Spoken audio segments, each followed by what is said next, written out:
The Bridge to Terabithia, Chapter 1. Jesse Oliver Aarons, Jr. Baroom, baroom, baroom, barippity, barippity, barippity, barippity. Good. His dad had the pickup going. He could get up now. Jess slid out of bed and into his overalls. He didn't worry about a shirt because once he began running, he would be as hot as popping grease, even if the morning air was chill. Or shoes, because the bottoms of his feet were by now as tough as his worn-out sneakers. "Where you going, Jess?" Maybelle lifted herself up sleepily from the double bed where she and Joyce Ann slept. "Shh," he warned. The walls were thin. "Mama would be mad as flies in a fruit jar if they woke her up this time of day." He patted Maybelle's hair and yanked the twisted sheet up to her small chin. "Just over to the cow field," he whispered. Maybelle smiled and snuggled down under the sheet. "Gonna run?" "Maybe." Of course he was going to run.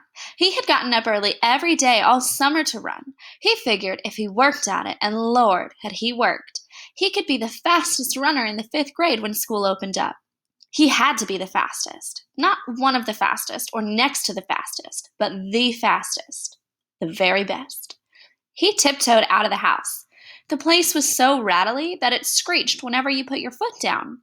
But Jess had found that if you tiptoed, it only gave a low moan, and he could usually get outdoors without waking Mama or Ellie or Brenda or Joyce Ann. Maybelle was another matter. She was going on 7 and she worshipped him, which was okay sometimes. When you were the only boy smashed between 4 sisters, and the older 2 had despised you ever since you stopped letting them dress you up and wheel you around in their rusty old doll carriage, and the little one cried if you looked at her cross-eyed, it was nice to have somebody who worshipped you, even if it got unhandy sometimes. He began to trot across the yard. His breath was coming out in little puffs. Cold for August, but it was early yet. By noontime, when his mom would have him out working, it would be hot enough.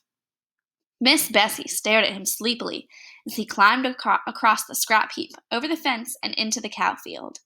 "Moo," she said, looking for all the world like another Maybelle with her big, brown, droopy eyes. "Hey, Miss Bessie," Jess said soothingly, "just go on back to sleep." Miss Bessie strolled over to a greenish patch. Most of the field was brown and dry, and yanked up a mouthful. "Atta girl, just eat your breakfast. Don't pay me no mind." He always started at the northwest corner of the field, crouched over like the runners he'd seen on Wide World of Sports. "Bang!" he said, and took off flying around the cow field. Miss Bessie strolled toward the center, still following him with her droopy eyes, chewing slowly. She didn't look very smart, even for a cow, but she was plenty bright enough to get out of Jess's way. His straw-colored hair flapped hard against his forehead, and his arms and legs flew out every which way. He had never learned to run properly, but he was long-legged for a 10-year-old, and no one had more grit than he. Lark Creek Elementary was short on everything, especially athletic equipment, so all the balls went to the upper grades at recess time after lunch. Even if a 5th grader started out the period with a ball, it was sure to be in the hands of a 6th or 7th grader before the hour was half over.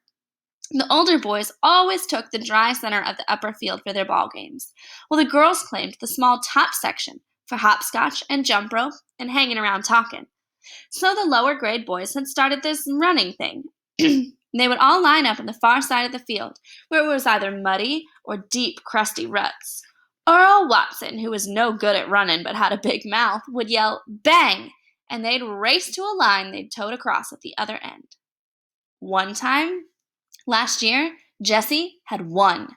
Not just the first heat, but the whole shebang. Only once, but it had put into his mouth the taste for winning. Ever since he'd been first that day, ever since he'd been in 1st grade, he'd been that crazy little kid that draws all the time. But one day, April the 22nd, a drizzling Monday it had been, he ran ahead of them all, the red mud slooching up through the holes in the bottom of his sneakers. For the rest of the day, and until after lunch on the next, he had been the fastest kid in the 3rd, 4th, and 5th grades. And he only a 4th grader. Only on Tuesday, Wayne Pettis had won again as usual. But this year, Wayne Pettis would be in 6th grade. He'd play football until Christmas and baseball until June with the rest of the big guys.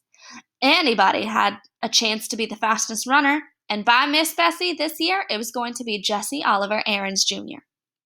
Jess pumped his arms harder and bent his head for the distant fence.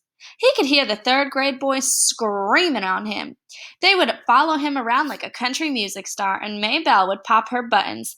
Her brother was the fastest, the best. That ought to give the rest of the first grade something to chew their cuds on. Even his dad would be proud. Jesse rounded the corner. He couldn't keep going quite so fast, but he continued running for a while. It would build him up. Maybelle would tell Daddy, so it wouldn't look as though he, Jess, was a bragger.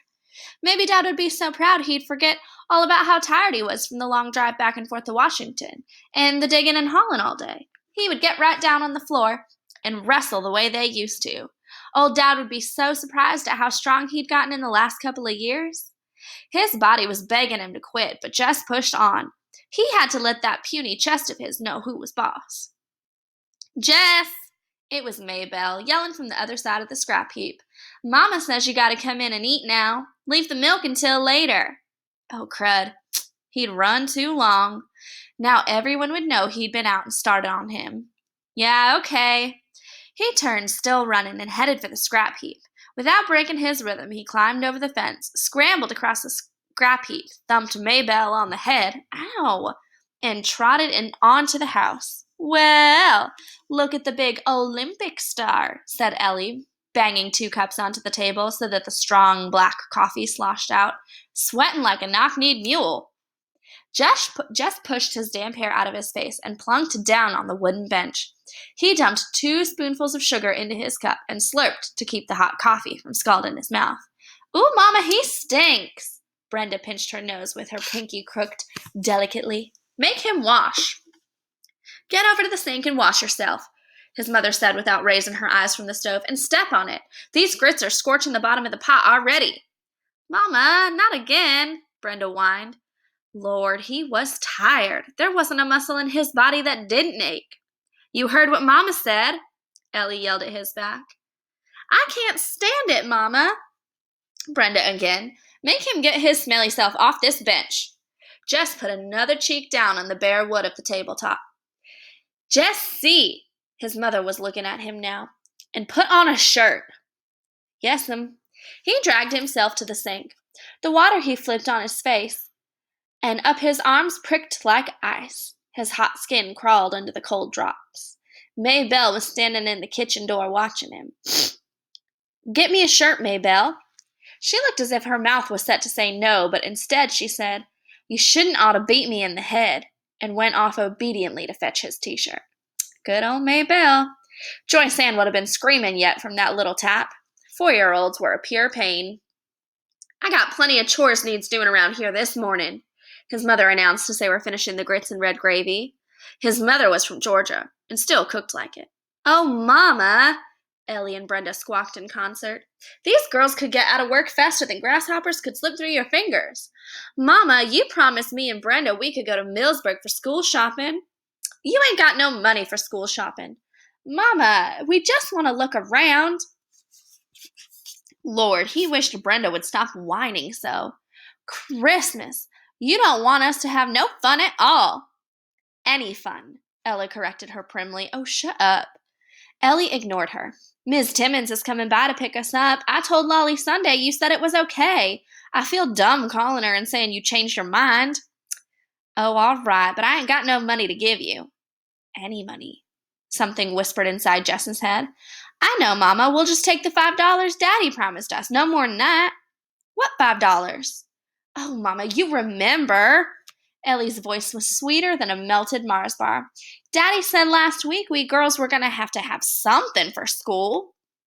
Oh, take it, his mother said angrily, reaching for her cracked vinyl purse on the shelf above the stove. She counted out 5 wrinkled bills. Mama, Brenda was starting again. Can't we just have one more so it'll be 3 each? No. Mama, you can't buy nothing for $2.50. Just one little pack of notebook paper's gone up to... No.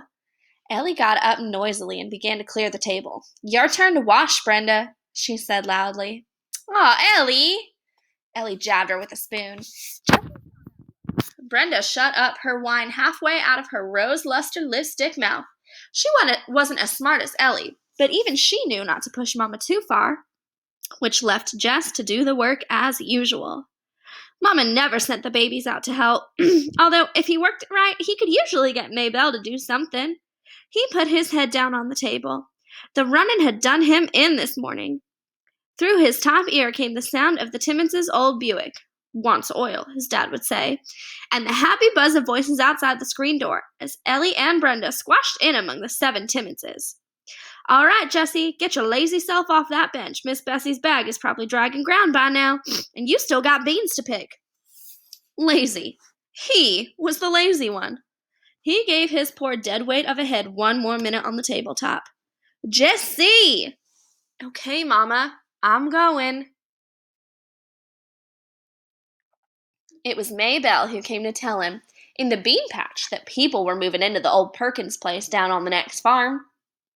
Jess wiped his hair out of his eyes and squinted. Sure enough, a U-Haul was parked right by the door. One of those big, jointed ones. These people had a lot of junk, but they wouldn't last. The Perkins place was one of those ratty old country houses you moved into because you had no decent place to go, and moved out of as quickly as you could. He thought later how peculiar it was that here was probably the biggest thing in his life, and he shrugged it off as nothing. The flies were buzzing around his sweating face and shoulders. He dropped the beans into the bucket and swatted with both hands. Get me my shirt, Maybelle. The flies were more important than any U-Haul. So Maybelle jogged to the end of the row and picked up his t-shirt from where it had been discarded earlier. She walked back to holding it with 2 fingers way out in front of her. Ooh, it stinks, she said, just as Brenda would have. Shut up, he said, and grabbed the t-shirt away from her.